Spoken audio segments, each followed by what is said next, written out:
అందరికీ నా యొక్క ధన్యవాదాలు తెలియజేసుకుంటున్నాను. నేను ఈ భారతదేశంలో పుట్టినందుకు చాలా గర్వంగా ఉందని చెప్పేసి ఈ సందర్భంగా నేను తెలియజేస్తా ఉన్నాను. నేను ఆదోని ప్రజలకు, చుట్టుపక్కల గ్రామాల్లో ఉండే ప్రజలకు ఒకటే విజ్ఞప్తి చేస్తాను. మనిషికి మనిషి అనేది మనం ఫస్ట్ ఒక విలువ అనేది ఇచ్చుకోవాలి. అది ఎవరన్నా కులాలు పక్కన పెట్టాలి. మనిషికి మనిషి విలువ ఇచ్చుకునేది మనం నేర్చుకోవాలి.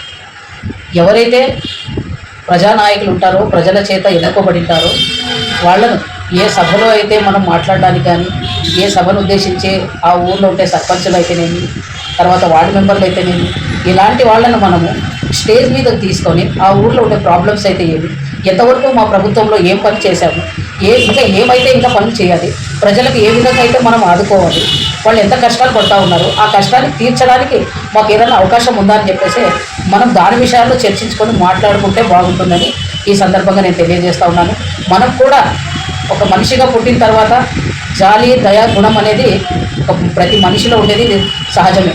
మనం జంతువుల్ని ప్రేమిస్తాం, మళ్ళీ మనిషిని ఇంత నీచంగా మన దృష్టితో చూడటం అనేది ఇది చాలా తప్పు.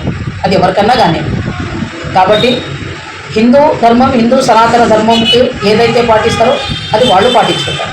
ముస్లిమ్స్ ఏదైతే పాటిస్తారో కానీ ఇక్కడ ఇద్దరు కలిసిన తర్వాత, బయటకు వచ్చిన తర్వాత ఇద్దరు కలిసినామంటే ఒక మనిషికి మనిషి ఎదురుపడిన తర్వాత ఒకరికొకరు ఆత్మాభిమానంతో గౌరవించుకోవాలని చెప్పేసి నేను ఈ సందర్భంగా తెలియజేస్తా ఉన్నాను. ఇంకోటి ఏమంటే, ఈరోజు నేను ఒక నేను ముస్లిం అయినా కూడా హిందూ గుళ్ళకు వెళ్తాను. నేను చాలా ధర్మస్థలం అయితే చూసి వచ్చినాను, కాళహస్తి చూసి వచ్చినాను, తిరుపతి పోయి వచ్చినాను. ఇలాంటివి ఎన్నో దేవస్థానాలు కూడా నేను నా ఫ్రెండ్స్ ద్వారా నేను వెళ్ళొచ్చాను.